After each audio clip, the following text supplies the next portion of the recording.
राधा नाम अपार है, राधा नाम अपरंपार है। राधा नाम में वो शक्ति है, वो भक्ति है जो भव से पार हो जाता है, जो राधा में डूब जाता है।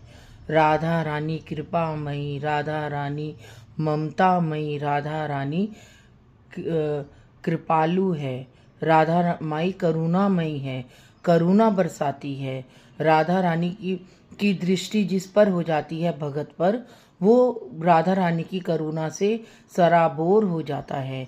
तो राधा रानी के चरणों में अपने आप को समर्पण करो, अपने आप को समर्पित करो, तो राधा रानी ही तुम्हें भव से पार दुलाएगी। और राधा रानी के चरणों में रहकर ही हमें अपने जीवन को सीखना है। हम कौन हैं, हम कहाँ से आए हैं, हमें कहाँ जाना है और हमें क्या करना है अपने इस जीवन को में।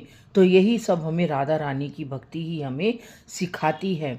कल मैं एक बहुत बड़े संत का प्रवचन सुन रही थी, तो वो भी यही कह रहे थे कि हम कौन हैं, हमें कहाँ जाना है, हमारा जीने का उद्देश्य क्या है, हमारा जीवन की उपलब्धि क्या है। वो सब हमारी राधा रानी के ऊपर ही निर्भर करती है। इस सृष्टि की अधिशास्त्री देवी पर ही निर्भर करती है, जिसने ये सृष्टि बनाई है, जिसने हम सबको इस दुनिया में लाई है, हम आत्माओं को लाई है। क्योंकि आत्मा से परमात्मा का संबंध जो होता है, वो ही राधा रानी की भक्ति में सर्वोपरि है। आत्मा से परमात्मा का मिलन ही हमें राधा रानी के करीब लाता है, हमें राधा रानी के विषय से अवगत करवाता है, हमें राधा रानी के तत्वों से अवगत कराता है। जब तक हम अपनी आत्मा को परमात्मा में संलग्न नहीं करेंगे, तब तक हम राधा रानी के विषय को और राधा रानी रूपी तत्व को जान ही नहीं पाएंगे। क्योंकि श्यामाजू और की भक्ति में जब इतने बड़े बड़े देवी देवता आतुर रहते हैं, देवी देवता भी इस बैकुंठ से इस पृथ्वी पर आना चाहते हैं, उनके दर्शन को प्राप्त करना चाहते हैं, उनकी भक्ति को प्राप्त करना चाहते हैं, तो हम कलयुगी जीव की औकात ही क्या है। क्योंकि राधा रानी में ही सब कुछ समाया है।